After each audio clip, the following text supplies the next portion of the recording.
Его надо заполнить. Вот у нас были вдохновляющие прекрасные видео о грядущей эпохе космических открытий, когда люди смогут достичь драгоценного металлического астероида, когда смогут построить лунную заправочную станцию, когда откроют новый сверхэффективный элемент гелий-3, который сможет питать энергией сотни миллионов людей. Все эти выпуски были пропитаны пафосом прогресса, идеализмом прекрасного, светлого будущего и, самое главное, детской наивностью. Ведь мы там намеренно упускали аспект человеческой природы, игнорируя факт, что люди всегда воюют и всегда погибают, особенно если на кону стоят ресурсы и власть. И в этом выпуске я расскажу, насколько серьезно государство относится к космической гонке. Только сейчас на кону стоит вопрос не просто, кто сможет человека на Луну отправить и пощеголять этим фактом в мировом сообществе. Сейчас на кону буквально сферы влияния на новой территории, до которой раньше было не дотянуться. Если в прошлых выпусках мы занимали роль мечтателей, то здесь мы залезаем в кожу прагматиков. Поздравляю, дорогие зрители! Мы дожили до геополитики в космосе.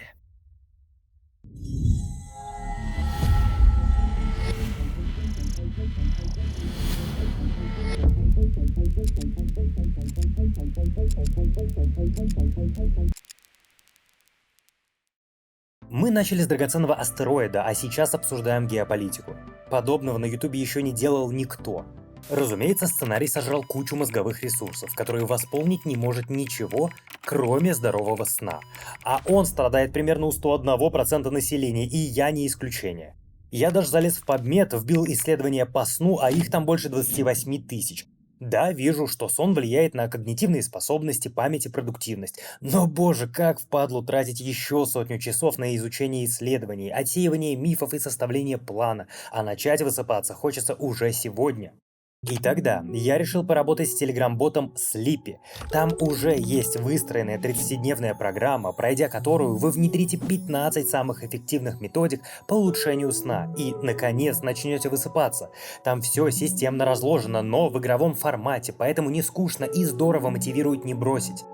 Больше всего меня подкупило то, что программа разработана на основе более чем 400 научных исследований и проверена врачом-неврологом-сомнологом, которому, кстати, прямо через бота можно бесплатно задать вопрос.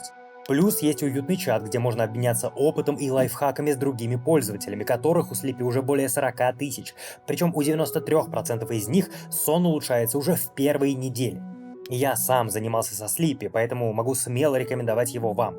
Можно, конечно, подождать, пока видео закончится, но разрабы дали нашим зрителям неплохой подгон. Первые 300 человек, которые перейдут по ссылке в описании или по этому QR-коду, получат скидку 65%, так что не тормозите.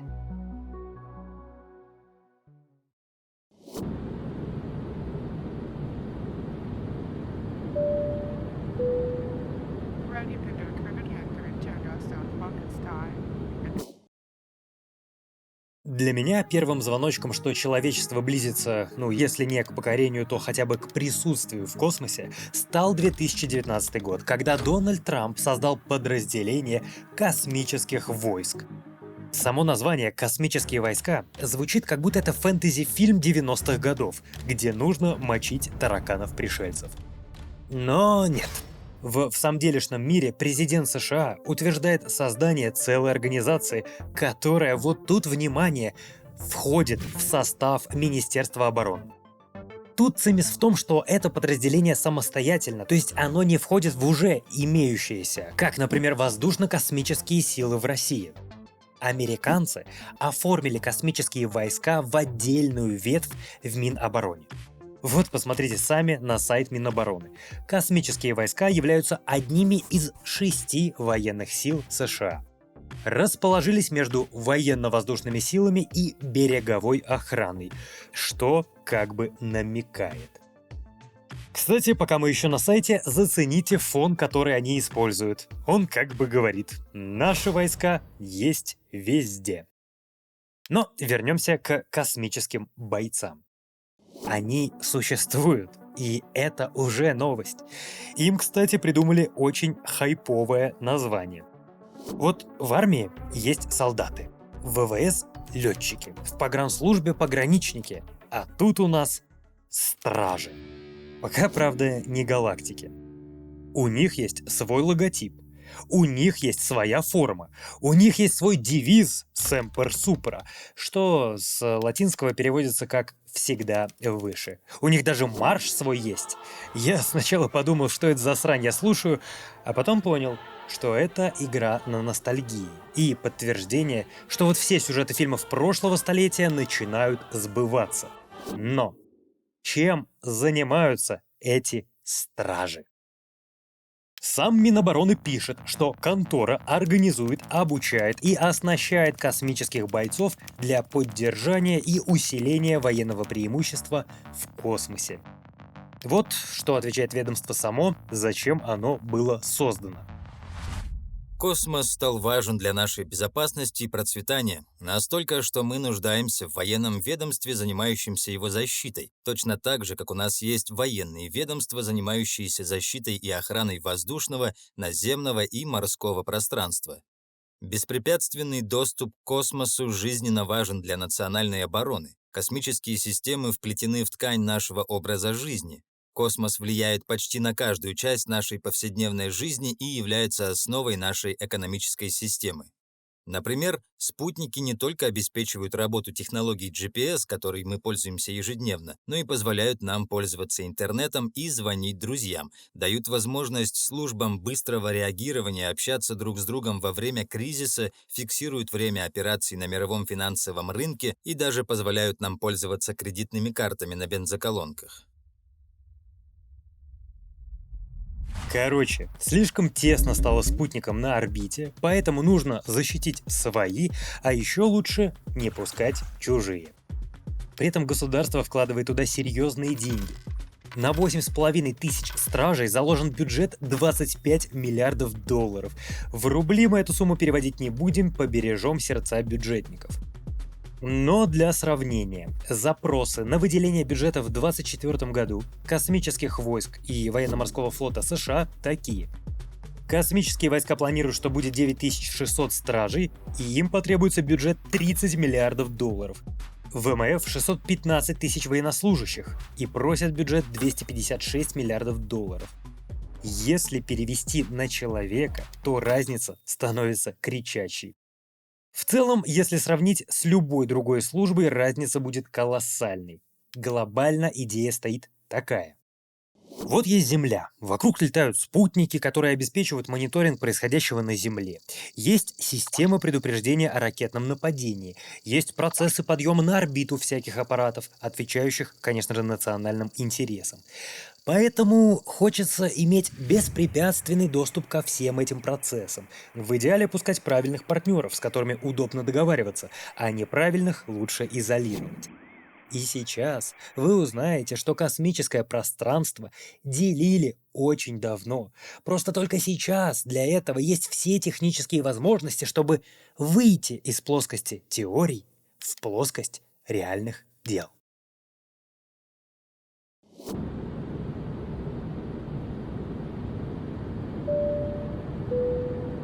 Ready to do Cricket Hector and Jagas on Pocket Sky.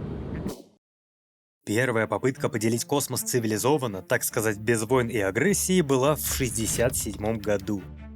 Тогда сотня стран подписала договор по исследованию и использованию космического пространства. В середине прошлого века было все прекрасно, наивно и непорочно. Тогда практически весь мир договорился, что космосом никто не будет управлять, и при этом все будут иметь к нему равный доступ. Никакого оружия, никаких военных баз, только мир, дружба и жвачка. Но тут важный момент. Договор о принципах, то есть за все хорошее и против всего плохого. В нем нет конкретики, не расписан механизм, как делить условную Луну. Так еще и хрен знает, когда освоение Луны станет реальным. Именно поэтому договор подписали вот столько стран, можно сказать, целым миром. Но время шло. Прогресс развивался только вперед. И вот через 13 лет, в 79 году, ООН собирает еще раз все страны и говорит. Так, чуваки, давайте уточним кое-какие моменты. Как мы всем человечеством Луну будем осваивать? Кому что там принадлежит? Вот смотрите, что предлагаю. Значит так, Луна и природные ресурсы являются общим наследием человечества. Поверхность не может никому принадлежать. А если продвинутое государство решило такие базы построить, то права собственности участкам под постройкой не возникают. Затем все государства должны уведомлять генсека ООН, то есть меня и всю мировую общественность. Какие экспедиции планируют проводить, сроки, каким оборудованием, на какой орбите, что хотят. Затем еще о результатах также всех там проинформировать. А любыми научными результатами надо вообще делиться. Не забываем заранее по поводу всего проконсультироваться с ООН, то есть со мной. Значит, что еще?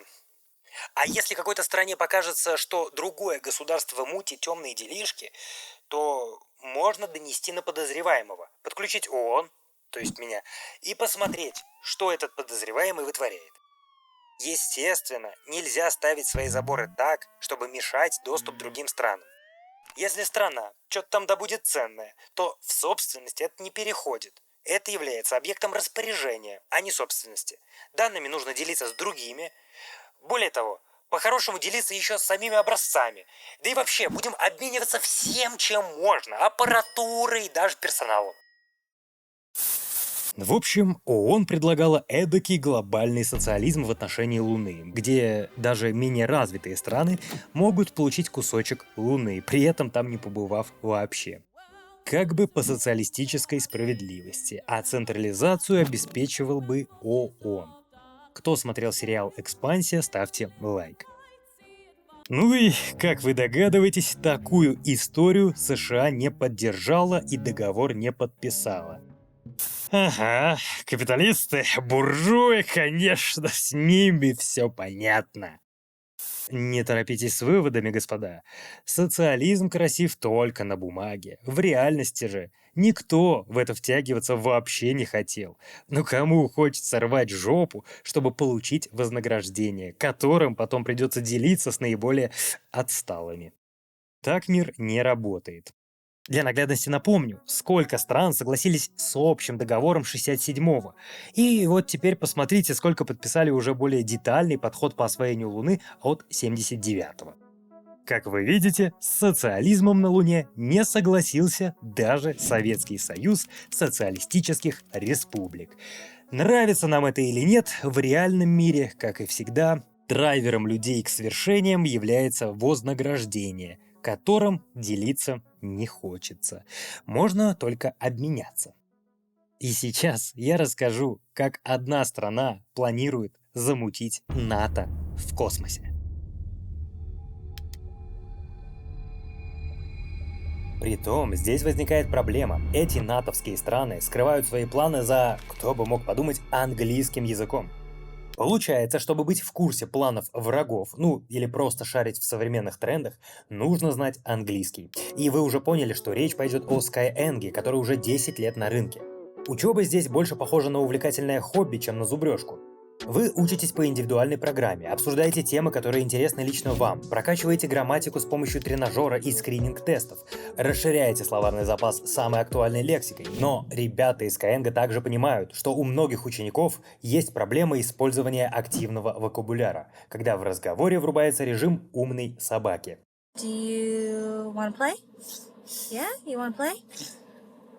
Ну это когда по глазам видно, что ты понимаешь, но вот только ничего ответить не можешь. Чтобы вы преодолели языковой барьер уже через 3 месяца, как и 60% их студентов, они добавили к покупке курса бонус – год разговорных клубов. Играйте, обсуждайте новости, отношения, работу, свои интересы. Кстати, видел клуб про Илона Маска и космическую тематику. Находите друзей и практикуйте язык. До 26 апреля действует суперакция. При покупке от 16 уроков вы получаете целый год разговорных клубов. Переходите по ссылке в описании или по этому QR-коду и вводите промокод ENGDAY. Предложение действительно мощное и действует только до 26 апреля. Не упустите свой шанс!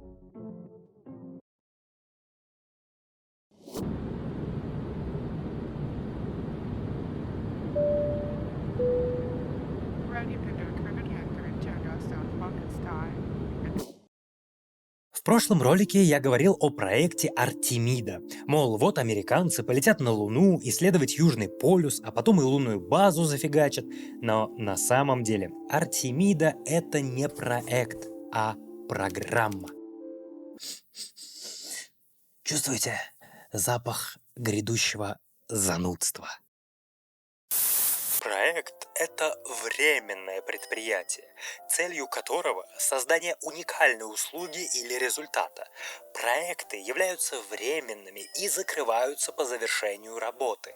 Программа же — это группа связанных проектов, управляемых скоординированно, чтобы в итоге получить профит, невозможный при управлении проектами по отдельности.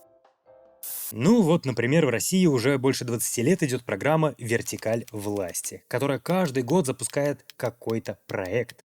Разделение страны на федеральные округа, перенос налоговых и акцизных поступлений в центр, отмена прямых выборов мэров, обнуление Конституции и много чего еще. Это я вам вот просто, чтобы масштаб программ уровня рептилоидов показать. Мы же с вами, обычные люди, имеем проекты уровня «почистить зубы». С программой Артемида происходит похожая история. Это не простая разовая исследовательская миссия на Южный полюс Луны. Это целая программа с кучей проектов.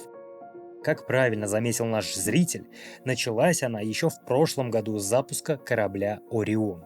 Это, кстати, тоже проект. Затем в 25-м будет еще проект по исследованию Луны, а потом еще проект по добыче на Луне, а потом еще по строительству лунной базы. Так что все это звенья одной цепи, проекты одной программы. Но программа Артемида — это не просто череда запусков и развертывания баз. Это еще и переговоры о разделе космоса. И если смотреть шире, то программа Артемида началась еще раньше. А теперь, господа, заголовок. Аккорды Артемиды. Какие еще аккорды? И при чем тут музыка? Ну, любят рептилоиды величественный пафос. Аккорды Артемиды — это соглашение, которое предлагает определять механизм использования космоса. Сейчас поясню. Вот вы помните же, да, в начале этого выпуска мы говорили об общем договоре за все хорошее и против всего плохого от 1967 года. И более детально справедливый социалистический договор от 1979 года, который никто не подписал. И вот в 2020-м на сцену выходит США и говорит: так, договор от ООН нас не интересует. Давайте создадим свою версию, назовем ее максимально популистически: принципы сотрудничества в гражданском исследовании и использовании Луны, Марс, комет и астероидов обязательно в мирных целях. Отлично. Затем добавим эксклюзивности в наш кружок. Делиться данными с общественностью мы все-таки должны, но предварительно участники нашего кружка обсуждают, чем именно нужно делиться. Друг с другом обмениваться данными мы будем, конечно, намного активнее. Но тут мы добавим вот такой прекрасный пункт. Обязательство делиться результатами работы в космосе не распространяется на частный сектор. А кто годами поддерживал Маска? Да и в целом всячески стимулирует развитие частной космической индустрии, поощряя всяких Безосов и Брэнсонов. Что же это за страна? Ну, шутки шутками, но теперь вы понимаете, насколько далеко строят планы рептилоиды. Мы думали, что они просто SpaceX развивают. А тут, оказывается, они на колонизацию космоса метили. В какой стране еще так развит частный космический сектор? Ну, красиво же. Красиво. Ну-ка, стрясни, синий. Мне надо еще кое-что добавить про безопасные зоны. Это, короче, такие участки на Луне, на которых работают участники нашего соглашения. И участники подтверждают, что друг другу мешать не будут. Назовем это красивым словом, чтобы не создавали вредную интерференцию. Короче, кто первый встал, того и тапки. Повторим это еще тут, чтобы было однозначно. При этом участники должны уведомлять остальных участников, чтобы вот этих вот вредных интерференций не возникало. Добавим возможность уменьшения и, естественно, расширения размеров этих безопасных зон.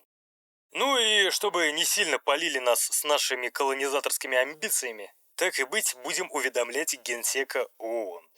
А в последних параграфах данной секции мы еще раз повторим про вредные интерференции и возможные расширения безопасных зон. И, чтобы завлечь на нашу сторону менее технически развитые страны, то укажем, что доступ ко всем небесным телам будет свободный. Только, правда, непонятно, свободный доступ для всех в мире вообще или только для подписантов соглашения. Но ничего, это мы потом уточним. В итоге аккорды Артемиды, где руководителем движухи является НАСА, а значит США, уже стал более успешным соглашением по сравнению с соглашением 1979 года. На данный момент подписало уже 23 страны, среди которых технологически развитые Япония, Сингапур, ОАЭ, Израиль и Великобритания. То есть, с одной стороны, абстрактно это очень хорошо и захватывающе, что уже на уровне государств детализируются планы по освоению небесных тел. И это уже не какая-то фантастика, а прям real life. С другой стороны, возникает компашка своих, которые хотят и профита поиметь, и лицо миротворцев-исследователей сохранить. Я вот просто уверен на 100%, что в течение 10 лет альянс Аккорды Артемиды перекочует в обычные политические новости. Как говорится, запомните этот твит. И сама идея компашки для своих подразумевает не пускать туда чужих.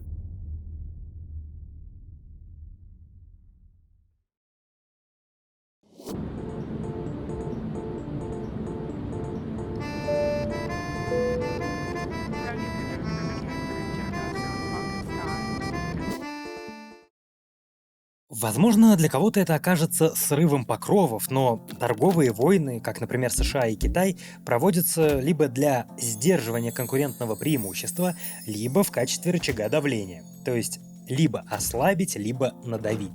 Никто не будет продавать свои передовые технологии стратегического значения. Продавать их будут только тогда, когда уже сами вышли на следующий уровень. При этом, обратите внимание, глобализация у нас как была, так и осталась. Китай с США как торговали, так и торгуют, просто не самым ценным. Так что давайте тут без радикализма, антиглобализма. Но именно такая логика сдерживания присутствует в действительно важном направлении космос. Давайте так. Для начала покажем, насколько важен космос для США, а потом уже про то, как его сдерживают. Для начала позиция Белого дома. Соединенные Штаты являются мировым лидером в космосе. Эффективная космическая программа позволяет нам расширять наши альянсы и партнерства и поддерживает нашу военную мощь. Космос лежит в основе нашей национальной безопасности и способности решительно реагировать на кризисы во всем мире. Космические возможности позволяют вооруженным силам США защищать американскую родину, а также продвигать национальные и коллективные интересы безопасности Соединенных Штатов, их союзников и партнеров. Плюс еще добавим политику Минобороны в области космоса. Минобороны признает космос приоритетной областью национальной военной мощи, которая лежит в основе совместных и комбинированных военных операций для укрепления национальной безопасности. Защищает и отстаивает использование космоса для целей национальной безопасности США, экономики США, а также союзников и партнеров США. Проводит операции в космосе, а также предоставляет передовые космические возможности для сдерживания конфликта и, если сдерживание не удастся, для противодействия и уничтожения агрессии. Сотрудничает с другими правительственными ведомствами и агентствами США, чтобы действовать как хорошей управляющей сферой. Простите, я тут все-таки влезу. Они прям так и написали «act as a good steward». Тут, конечно, можно перевести как бортпроводник или там стюард, стюардесса, но все же все понимают. И еще вот прям последний кусок, который важен для общей картины аккордов Артемиды. Использует и продвигает процветающую отечественную гражданскую и коммерческую космическую отрасль, включая расширение и усиление акцента на инновационных и новых коммерческих космических возможностях. Честно, я тут много чего еще хотел вставить, материал дохренища. Хотелось бы полностью вставить речь Майкла Пенса в НАСА, где он тоже говорит про детище Маска и Безоса, да и про много чего еще, но я ограничусь вот одним. НАСА уже работает с лидерами промышленности над разработкой планов по созданию лунной базы, важнейшего форпоста и заправочной станции, которые помогут нам разработать технологии, испытать системы и подготовить астронавтов для первого в истории путешествия на Марс в экипаже. И мы предприняли шаги, чтобы сделать возможными инвестиции для американских предпринимателей и помочь Америке разработать технологии, которые обеспечат американское лидерство в космосе. В общем, теперь вы понимаете, что все это не выдумки одного рисованного блогера, чтобы собрать классы. Это говорят первые лица государства. Они озабочены новым рынком, новой территорией, ресурсами, и тут важно понимать, что помимо империализма, тут еще есть львиная доля инноваций, развития, инвестиций и предпринимательства. Если бы они планировали подобное на Земле, где уже все границы поделены, то тут, конечно, можно же сразу их осудить. Но вот в космосе сколько вообще стран, кроме США, смогут туда попасть? А если добавить фильтр только со своими технологиями, по факту только одна. Россия! Китай. Псевдопатриотов России это может задеть, как задело и Рогозина. 6 мая 2020 года он реагирует на новости, что походу скоро США создаст коалицию по освоению Луны. Тогда про аккорды Артемида было неизвестно. Вся эта коалиция Рогозину не нравится, понятное дело. При этом фундаментально про коалицию он прав. И про обход ООН он тоже прав. Но ровно так же и прав вот этот комментарий юзера. Чё, типа, вдоль не взяли, так долетите туда первыми. Потом глава Роскосмоса свой твит потер, и, видимо, прислушавшись к комментатору, Роскосмос прикинул свои реальные возможности и высказал желание вписаться в американский общак. Да еще и вроде как американцы пригласили к подписанию договора. Что-то там пошло не так, и при первоначальном подписании соглашения России не присутствовало, и что-то мне подсказывает, сейчас, в 23-м году, подписание России еще более туманно. Да и вообще, Россия так часто обижается на США, мол, амеры выделяют нам слишком незначительную роль. Стоять за спинами американцев нам западло, но вот за спиной китайцев совсем другое дело. Вот сейчас следите за руками, как мы сделали очередной ответ Западу. Россия уже очень давно проектировала Луну 25, 26 и 27. Если верить Википедии, она еще не признана экстремистскими, то как минимум с 2013 года. В параллель с этим Китай мутил свои проекты Чан-Э-6 и 7. Это были параллельные проекты внутри каждой страны. Но тут наглые американцы в 2020 году сформировали соглашение Артемиды. А это значит, что Россия в соответствии со своим священным долгом должна чем-то ответить. И вот через год мы вписываем уже имеющиеся проекты в общую с Китаем, программу в противовес Артемиде. Все довольны. Кстати, скоро должен состояться запуск Луны-25. Будем наблюдать и держать кулачки. Думаю, на протяжении 15 лет уже всем станет понятно, что идет космическая гонка, и она будет жестокой. И тут я вынужден разочаровать нашего зрителя. Всем миром объединяться невозможно. Всегда будут кланы, всегда будут войны, всегда будет несправедливость, даже в космосе. Всегда будет претензия на лидерство или же на гегемона. И если у тебя есть претензия на гегемона, будь добр, соответствуй. Самая отвратительная форма империализма – это когда есть претензия, а помимо силы предложить нечего. Такой империализм несет ничего, кроме разрушения. Нужно же предложить еще что-то созидательное. Вот США предлагают доступ к Луне. Вписывайся в аккорды и играй по нашим правилам. Не согласен? Ну, окей. Создавай тогда свои аккорды и лети уже сам. Только без помощи гегемона. Таким образом, еще в 2011 году, за 12 лет до этого видео, США забанила возможность сотрудничества с Китаем в космосе. И более того, уже сейчас Пентагон готовится к звездным войнам с Китаем и Россией. В нашу обычную жизнь добавляется новое измерение. Оказывается, что лидерство на Земле будет зависеть от лидерства в космосе.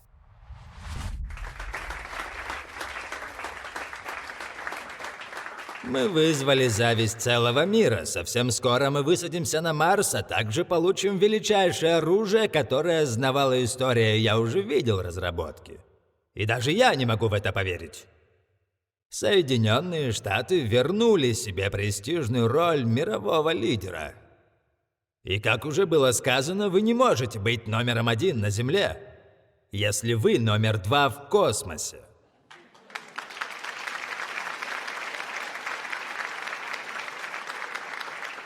И мы не будем номером 2, где бы то ни было.